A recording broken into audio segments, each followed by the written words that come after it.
C'était maintenant la veille de la fête de Pâques. Jésus savait que l'heure était venue pour lui de quitter ce monde et rejoindre le Père.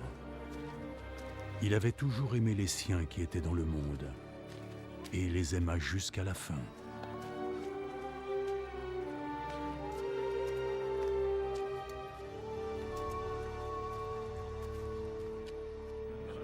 Jésus et ses disciples étaient en train de dîner. Le diable avait déjà fait germer dans le cœur de Judas, fils de Simon Iscariote, le dessein de trahir Jésus. Jésus savait que le Père lui avait transmis tout son pouvoir. Il savait qu'il était venu de Dieu et qu'il retournerait à Dieu.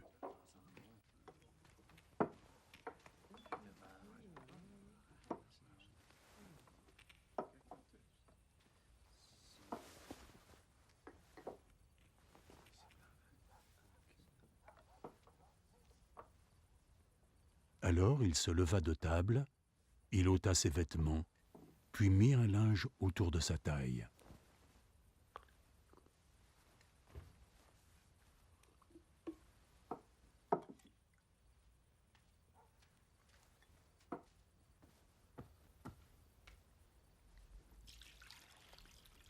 Ensuite, il versa de l'eau dans une bassine et commença à laver les pieds de ses disciples, puis à les essuyer avec le linge dont il était saint.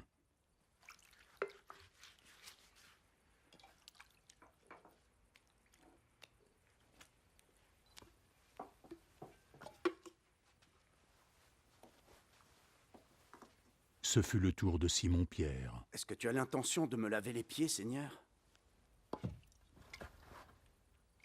Tu ne comprends pas maintenant ce que je fais, mais tu le comprendras plus tard. Jamais, jamais de la vie tu ne me laveras les pieds. Si je ne te lave pas les pieds, tu ne recevras aucune part de moi.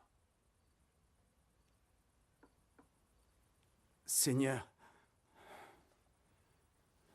dans ce cas, ne me lave pas que les pieds, mais aussi les mains et la tête. Ceux qui ont pris un bain sont complètement propres, et ils n'ont plus besoin de se laver, mis à part les pieds. Vous êtes tous propres.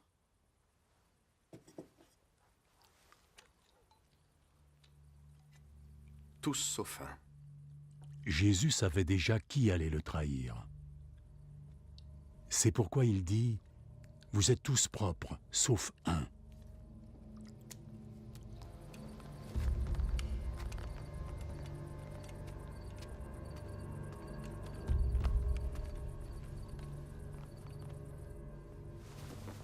Après que Jésus eut lavé les pieds de ses disciples, il remit ses vêtements et retourna à la table. Avez-vous compris ce que je viens de vous faire? Vous m'appelez Maître et Seigneur. Et vous avez raison de le faire puisque c'est ce que je suis. Moi, votre Seigneur et Maître, je viens de vous laver les pieds. Donc vous devez aussi vous laver les pieds les uns aux autres. Je vous ai donné un exemple, afin que vous agissiez comme je l'ai fait pour vous. En vérité, je vous l'ai dit, un serviteur n'est pas plus grand que son maître, et un messager pas plus grand que celui qui l'a envoyé. Maintenant que vous savez cela, vous serez heureux de mettre cette vérité en pratique.